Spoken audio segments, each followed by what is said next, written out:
اعوذ باللہ من الشیطان اللعین الرجیم بسم اللہ الرحمن الرحیم اللہم صلی علی محمد وآل محمد وعجل فرجہم۔ سورہ مبارکہ الانعام آیت نمبر 141 سے شروع کرتے ہیں۔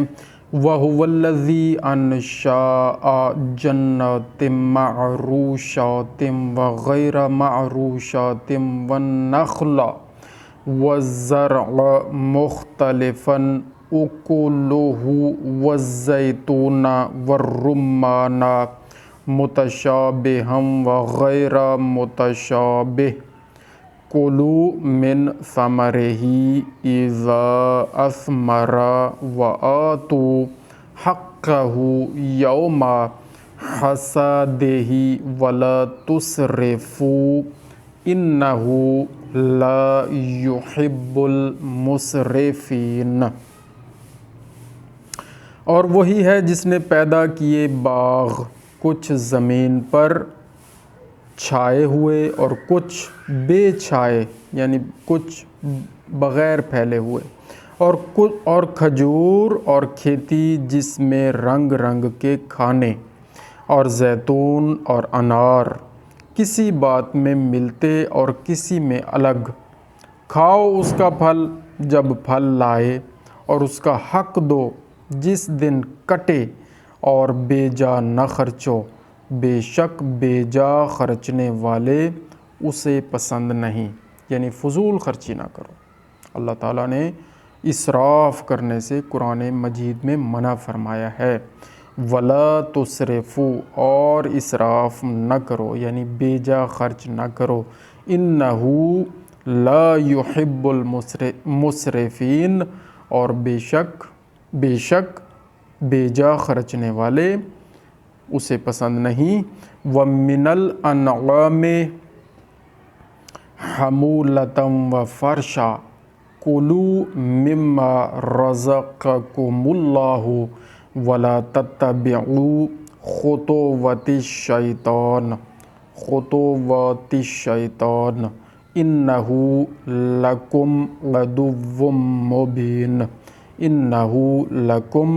عَدُوٌّ مُّبِينٌ۔ اور مویشی میں سے کچھ بوجھ اٹھانے والے اور کچھ زمین پر بچھے کھاؤ اس میں سے جو اللہ نے تمہیں روزی دی، اور شیطان کے قدموں پر نہ چلو، بے شک وہ تمہارا صریح دشمن ہے۔ شیطان تمہارا صریح دشمن ہے۔ تو اب دیکھ لیں کہ مسلمانوں کا دشمن شیطان ہے۔ اب جتنے بھی یہود و نصارہ مسلمانوں کی دشمنی میں بڑھ بڑھ کے حملے کرتے ہیں اور بڑھ بڑھ کے یہ سارا پیسہ خرچ کر رہے ہیں، سارا کچھ کر رہے ہیں، فساد اور فتنہ پھیلا رہے ہیں، اس کا مطلب ہے وہ خود شیطان ہیں، شیاطین ہیں، شیطان کے چیلے ہیں وہ۔ اللہ تعالیٰ نے یہ فرما دیا ہے کہ شیطان تمہارا دشمن ہے۔ ثَمَانِيَةَ أَزْوَاجٍ مِّنَ الضَّأْنِ اثْنَيْنِ وَمِنَ الْمَعْزِ، یہاں زے کا لفظ ہے، ذال نہیں ہے۔ وَمِنَ الْمَعْزِ اثْنَيْنِ قُلْ الذَّكَرَيْنِ حَرَّمَ أَمِ الْأُنثَيَيْنِ أَمَّا اشْتَمَلَتْ عَلَيْهِ أَرْحَامُ الْأُنثَيَيْنِ۔ اب یہ جو سے ہے وہ ایسے ہی پڑھنا ہے جیسے میں پڑھ رہا ہوں، یہاں سین کا لفظ نہیں پڑھنا۔ انثیین، نبئونی بعلم ان کنتم صادقین۔ 8 نر و مادہ، ایک جوڑا بھیڑ کا اور ایک جوڑا بکری کا۔ آپ فرماؤ کیا اس نے دونوں نر حرام کیے یا دونوں مادہ، یا وہ جسے دنوں مادہ پیٹ میں لیے ہے؟ کسی علم سے بتاؤ اگر تم سچے ہو۔ یعنی اللہ تعالیٰ نے جو حلال چیزیں ہیں نا ان کے بارے میں یہاں پر ذکر فرمایا ہے۔ وَمِنَ الْإِبِلِ اثْنَيْنِ وَمِنَ الْبَقَرِ اثْنَيْنِ قُلْ الذَّكَرَيْنِ حَرَّمَ أَمِ الْأُنثَيَيْنِ أَمَّا اشْتَمَلَتْ عَلَيْهِ أَرْحَامُ الْأُنثَيَيْنِ ام کنتم شہداء اذ وصاکم اللہ بہذا فمن اظلم ممن افترى علی اللہ کذبا لیضل الناس بغیر علم ان اللہ لا یہدی القوم الظالمین۔ اور ایک جوڑا اونٹ کا اور ایک جوڑا گائے کا، آپ فرماؤ کیا اس نے دونوں نر حرام کیے یا دونوں مادہ، یا وہ جسے دونوں مادہ پیٹ میں لیے ہیں؟ وہاں بھی ایسے ہی لکھنا چاہیے تھا، دونوں کی بجائے انہوں نے دنوں لکھ دیا ہے، ٹھیک ہے نا جی۔ جیسے اوپر والے آیت میں ہم نے ترجمہ پڑھا ہے اس کو دوبارہ پڑھتے ہیں۔ ایک جوڑا بھیڑ کا اور ایک جوڑا بکری کا، آپ فرماؤ کیا اس نے دونوں نر حرام کیے یا دونوں مادہ، یا وہ جسے دونوں مادہ پیٹ میں لیے ہیں؟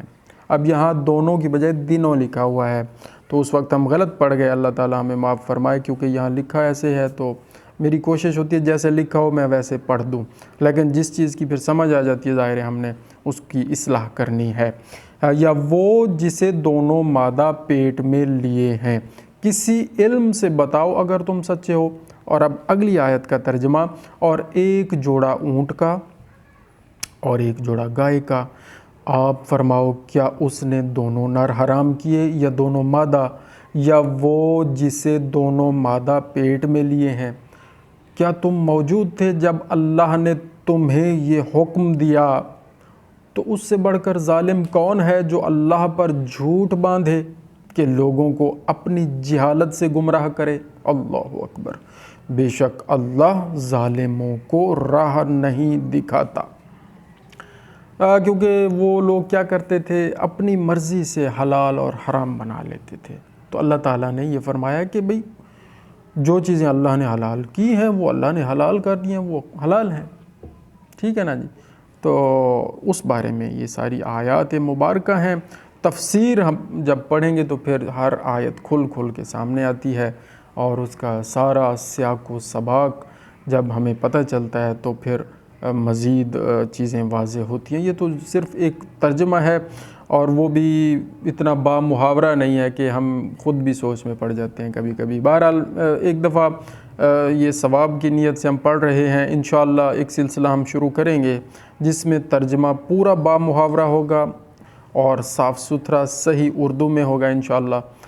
وہ قرآن کریم موجود ہے میرے پاس جس میں یہ سارا موجود ہے، وہ پھر یہ موبائل والی ایپ پہ جو ہم پڑھتے ہیں تو پھر وہاں پہ ایسا ہی ہے، وہ انشاءاللہ جب لانا شروع کریں گے تو وہ بھی انشاءاللہ ہوگا شروع۔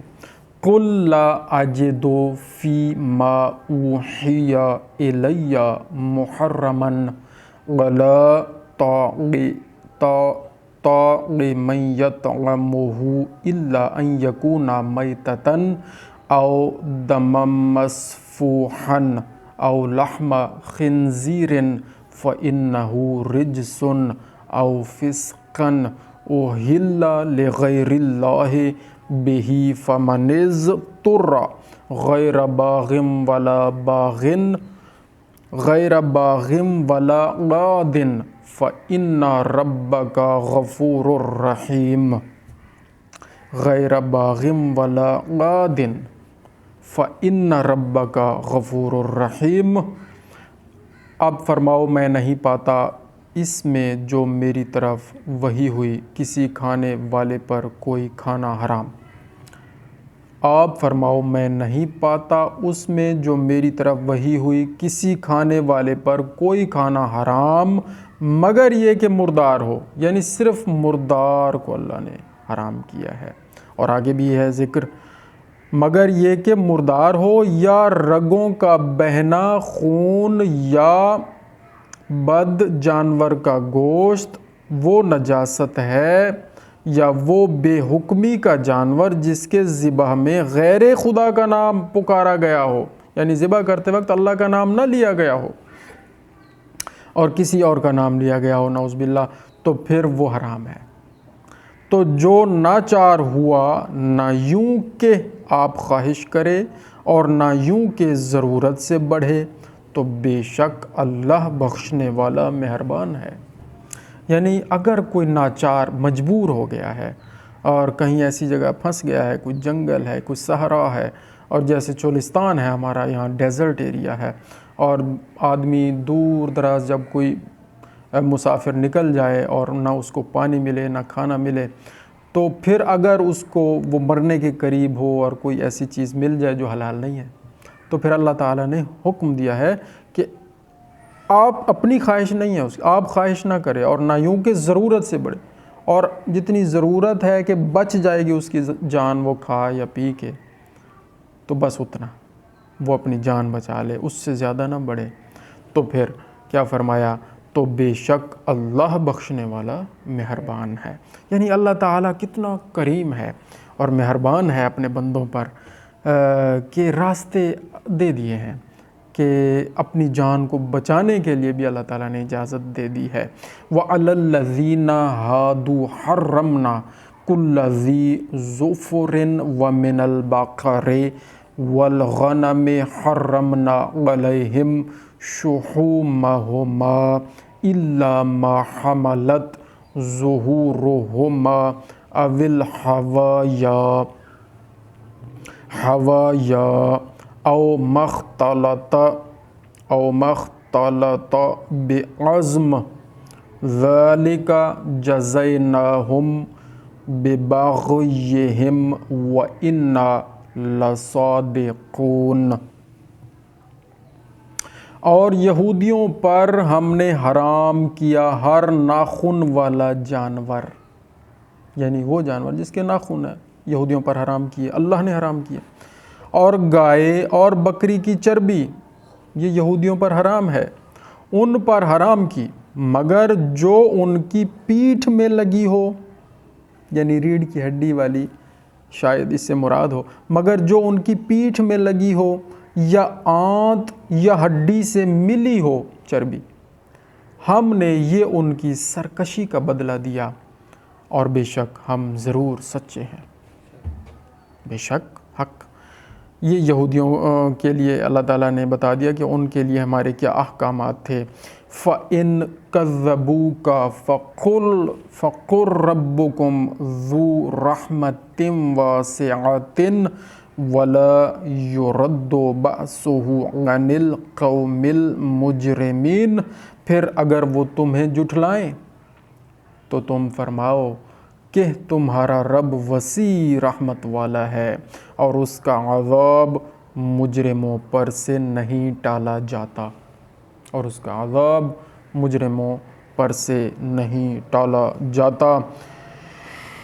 سَيَقُولُ الَّذِينَ أَشْرَكُوا لَوْ شَاءَ اللَّهُ مَا أَشْرَكْنَا وَلَا آبَاؤُنَا وَلَا حَرَّمْنَا مِنْ شَيْءٍ كَذَلِكَ كَذَّبَ الَّذِينَ مِنْ قَبْلِهِمْ حَتَّى ذَاقُوا بَأْسَنَا قُلْ هَلْ عِندَكُم مِّنْ عِلْمٍ فَتُخْرِجُوهُ لَنَا إِن تَتَّبِعُونَ إِلَّا الظَّنَّ وَإِنْ أَنْتُمْ إِلَّا تَخْرُصُونَ۔ اب کہیں گے مشرک کہ اللہ چاہتا تو نہ ہم شرک کرتے، نہ ہمارا باپ دادا، نہ ہم کچھ حرام ٹھہراتے، ایسا ہی ان کے اگلوں نے جھٹلایا تھا، یہاں تک کہ ہمارا عذاب چکھا۔ تم فرماؤ، آپ فرماؤ، لکھ دیتے تو کیا حرج تھا، ادب، آپ فرماؤ کیا تمہارے پاس کوئی علم ہے کہ اسے ہمارے لیے نکالو؟ تم تو نرے خام خیال کے پیچھے، گمان کے پیچھے ہو، اور تم یوں ہی تخمینے کرتے ہو۔ قُلْ فَلِلَّهِ الْحُجَّةُ الْبَالِغَةُ فَلَوْ شَاءَ لَهَدَاكُمْ أَجْمَعِينَ۔ آپ فرماؤ تو اللہ ہی کی حجت پوری ہے، تو وہ چاہتا تو سب کی ہدایت فرماتا۔ اور ایک آخری آیت ہے اور اس کے بعد یہ مکمل کرتے ہیں قل حلم شہداءکم الذین یشہدون ان اللہ حرم ھذا فإن شہدوا فلا تشہد معہم ولا تتبع اہواء الذین کذبوا بآیاتنا والذین لا یؤمنون بالآخرۃ وہم بربہم یعدلون۔ آپ فرماؤ لاؤ اپنے وہ گواہ جو گواہی دیں کہ اللہ نے اسے حرام کیا، پھر اگر وہ گواہی دے بیٹھیں تو اے سننے والے ان کے ساتھ گواہی نہ دینا اور ان کی خواہشوں کے پیچھے نہ چلنا جو ہماری آیتیں جھٹلاتے ہیں اور جو آخرت پر ایمان نہیں لاتے اور اپنے رب کا برابر والا ٹھہراتے ہیں، یعنی مشرک ہیں۔ تو اے سننے والے یعنی رسول اللہ صلی اللہ علیہ وآلہ وسلم کو ارشاد فرمایا گیا، اور پھر ان کے توسط سے ہم تک یہ بات پہنچائی گئی کہ ان کی جھوٹی گواہی کے ساتھ ہم گواہی نہ دیں۔ اللہ تعالی ہمیں ہدایت عطا فرمائے۔ اللہ تعالیٰ کا کلام حق ہے، سچ ہے۔ یا اللہ کریم ہم اس کلام کو روزانہ پڑھتے رہیں، روزانہ ذکر کرتے رہیں، صحیح پڑھتے رہیں، صحیح سمجھتے رہیں، صحیح عمل کرتے رہیں، صحیح پیغام آگے بھی پہنچاتے رہیں، قربتاً اللہ، صدقہ جاریہ کے طور پر۔ یا اللہ کریم پوری کائنات میں موجود تمام مومنین، مومنات، مسلمین، مسلمات کی حفاظت فرما، اور ان سب کو، ہم سب کو آپس میں اتحاد اور متحد فرما، اور ہماری لڑائیاں، ہمارے جھگڑے، ہمارے تفرقہ بازی والے جو معاملات ہیں وہ ختم فرما دے، آپس میں اتحاد عطا فرما، مسلمانوں کو یہودیوں پر غلبہ عطا فرما۔ یا اللہ کریم مظلومین کی مدد فرما اور ہمیں مظلومین کا ساتھ دینے والا بنا، ظالموں کو روکنے والا ہمیں بنا۔ آمین بجاہ النبی الکریم و چہارد معصومین۔ یا اللہ کریم ہمارے زمانے کے امام کے ظہور میں جلدی فرما۔ اللہم صلی علی محمد و آل محمد وعجل فرجہم۔